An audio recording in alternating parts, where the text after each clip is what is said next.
Embrague magnético y su mantenimiento. Analizo y estudio del sistema de embrague magnético y su mantenimiento. Los objetivos de este proyecto innovador es verificar los componentes, el mantenimiento del embrague magnético, el diagnóstico, marco teórico, el análisis y el estudio del embrague magnético. Aquí les hablaré sobre un poco sobre lo que es el marco teórico. Los embragues electromagnéticos funcionan eléctricamente pero transmiten a la par del motor mecánicamente. Por eso solían denominarse embragues electromecánicos. Sin embargo, posteriormente pasaron a ser conocidos como embragues electromagnéticos, haciendo referencia a su método de accionamiento. Desde que comenzaron a ser populares en la década de 1960, la variedad de aplicaciones y diseños de estos embragues ha aumentado enormemente, pero sus principios básicos de operación siguen siendo los mismos. Componentes del embrague magnético.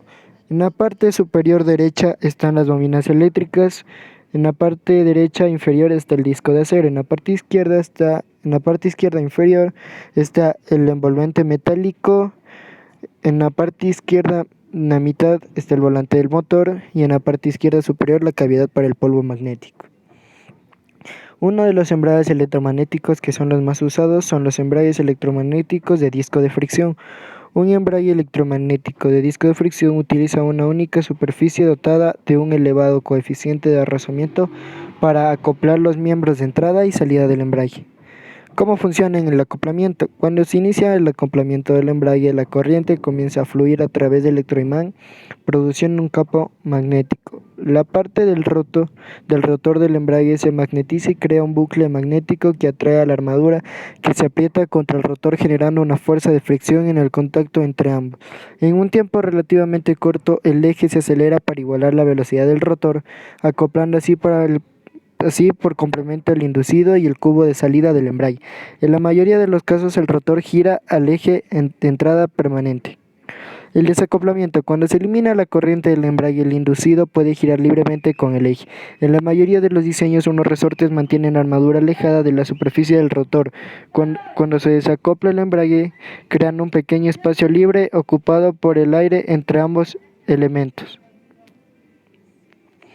Deslizamiento. El deslizamiento se produce al interrumpir el paso de la corriente a través del electroimán, normalmente solo durante el proceso de aceleración. Cuando el embrague está completamente acoplado, no hay deslizamiento relativo, asumiendo que el embrague tiene capacidad mecánica suficiente para transmitir la potencia recibida y por lo tanto la transferencia de par es 100% eficiente. Las aplicaciones. Este tipo de embrague se utiliza en algunas cortadoras de césped, fotocopiadoras y transmisiones de cintas transportadoras. Otras aplicaciones incluyen maquinaria de envasado, de impresión, de procesamientos de alimentos y en la automatización de fábricas. En los vehículos, cuando se utiliza el embrague electromagnético en un automóvil, suele haber un interruptor de liberación del embrague en la palanca de cambios. El conductor acciona el interruptor al sujetar la palanca para cambiar de marcha, cortando así la corriente al electroimán y desacoplando el embrague. Con este mecanismo no es necesario pisar el pedal del embrague. Alternativamente, el interruptor puede ser reemplazado por un sensor de contacto o de proximidad. El embrague electromagnético. El término embrague electromagnético hace referencia a un tipo de embrague de coche que no necesita que exista una unión de manera directa entre dos ejes para poder transmitir un par entre ambos.